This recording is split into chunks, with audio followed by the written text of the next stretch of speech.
கர்த்தருக்குள் அன்பான தேவ பிள்ளைகளே, ஆண்டவரும் இரட்சகருமாகிய இயேசுவின் நாமத்தில் உங்களுக்கு என் அன்பின் வாழ்த்துக்கள்.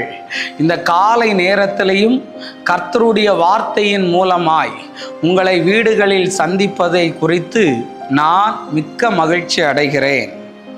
சங்கீதம் 1 அதனுடைய 3வது வசனத்தை வாசிக்கிறேன். அவன் நீர்க்கால்களின் ஓரமாய் நடப்பட்டு தன் காலத்தில் தன் கனியை தந்து இலை உதிராதிருக்கிற மரத்தை போல் இருப்பான். அவன் செய்வதெல்லாம் வாய்க்கும் என்று எழுதி இருக்கிறத பார்க்க முடியும். என்ன பிரதர், இந்த வசனத்துக்கும் டாபிக்கும் சம்பந்தம் இல்லாதது மாதிரி இருக்குதுன்னு? சம்பந்தம் இருக்குங்க. நீ இலை உதிராதிருக்கிற மரத்தை போல் இருப்பாயின்னு பைபிளில் இருக்கு. ஒரு மரத்திலிருந்து இலையெல்லாம் உதிர்ந்து போயிருச்சுன்னா அதை என்னன்னு சொல்லுவீங்க? மொட்டை மரம்னு சொல்லுவீங்க. நம்ம மொழியில பட்டு போன மரம்னு சொல்லுவீங்க. இன்னைக்கு உங்களை பார்த்து சொல்ல வரேன், நீ மொட்டை மரமாகவோ பட்ட மரமாகவோ இல்லாமல் இலை உதிராது இருக்கிற, காஞ்சி போகாத, வாடி போகாத ஒரு மரமாக தேவன் உன்னை வைக்க போகிறார். ஆமீன் சொல்லுங்களேன். இன்னைக்கு எவ்வளவு புயல் அடித்தாலும், எவ்வளவு காற்றடிச்சாலும், எவ்வளவு வெயில் அடித்தாலும் சில மரங்கள் எல்லாம் பச்சை பசேன்னு தான் இருக்குது. ஏன் அப்படின்னு சொன்னால், அது தண்ணீர் அண்டையில் நாட்டப்பட்ட மரமாக இருக்கிறது. தேவ பிள்ளையே, நீ இலை உதிராது இருக்கிற மரத்தை போல் இருப்பாய். ஒரு மரத்துக்கு அழகு எது தெரியுமா? இலைகள் தான். அந்த இலையெல்லாம் போயிருச்சுன்னா அதை பார்க்கறதுக்கே நல்லா இருக்காது. கடந்த நாளில் கோயம்புத்தூருக்கு மீட்டிங் போயிருந்த போது ஒரு பொண்ணு ஒரு ப்ரேயர் ஆயில தந்துட்டு, அண்ணா இதை வச்சு ஜோம் பண்ணுங்க, எனக்கு முடியா கொட்டுதுன்னு.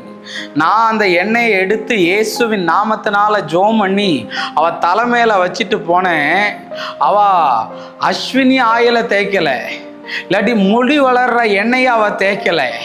அவ போய் இதை விசுவாசத்தோட ஜோம் பண்ண ஆரம்பிச்சா அவளுக்கு கொட்டிக்கிட்டு இருந்த முடியெல்லாம் வெளியே போய் நல்ல முடி முளைச்சது. அவ எனக்கு மெயில் அனுப்பியிருக்கா, அண்ணா என்னுடைய ஹேர் நல்ல க்ரோத்தில் வளர்ந்துக்கிட்டு இருக்குது, தேங்க்ஸ் ஃபார் யுவர் ப்ரேயர்னு. பார்த்தீங்களா? இன்னைக்கு அப்போ நிறைய பேர் என்ன பாட்டலோட அடுத்த மீட்டிங் என்ன பார்க்க வருவாங்கன்னு நான் நம்புகிறேன். அதனால் உங்களை பார்த்து சொல்ல வரேன், நிறைய பேர் வறட்சியாக இருக்குது, நிறைய பேருக்கு காஞ்சி போன மாதிரி இருக்குது, நிறைய பேருக்கு ஸ்கின் எல்லாம் ட்ரை ஆன மாதிரி இருக்குது. இன்னைக்கு நான் சொல்ல வரேன், நீ இலை உதிராது இருக்கிற மரமாக இருப்பாய். நீ செய்வதை எல்லாத்தையும் தேவன் வாய்க்க பண்ணுவார். கவலைப்படாத. பட்டு போயிடுச்சுன்னு நினைக்கிறியா? காஞ்சு போச்சுன்னு நினைக்கிறியா? உதிர்ந்து போயிடுச்சுன்னு சொல்றியா? இனி ஒன்று முதிராதபடி உன் உடம்புல இருக்கிற இன்ஃபெக்ஷனை கர்த்தர் வெளியேற்றுவார். உன் உடம்புல உள்ள கெட்ட தண்ணீரை கர்த்தர் வெளியேற்றுவார். எதெல்லாம் உனக்கு பாதிப்பா இருக்குதோ அந்த இலை உதிரக்கூடிய அந்த பாதிப்புகளை மாற்றி உன்னை வளர பண்ணுவார், உன்னை செழிக்க பண்ணுவார், உன்னை காய்காய்க்க பண்ணுவார், உன்னை நல்லா வளர வைப்பேன் என்று ஆண்டவர் சொல்லுகிறார். கவலைப்படாத. நம்ம ஜெபிப்போம். அன்பான நல்ல ஆண்டவரே, இந்த நேரத்திற்காக நன்றி. ஆண்டவரே, நீர் எங்களோடு கூட பேசின நல்ல தீர்க்க தரிசனமான வார்த்தைகளுக்காய் நன்றி சொல்லுகிறேன். ஆண்டவரே, இந்த பிள்ளைகள் எதிலையும் நஷ்டமடையாதபடி அற்புதத்தை செய்யும். இயேசுவின் நாமத்தில் வேண்டுகிறேன் நல்ல பிதாவே. ஆமேன், ஆமேன். God bless you. கர்த்தர் உங்களை ஆசீர்வதிப்பார்.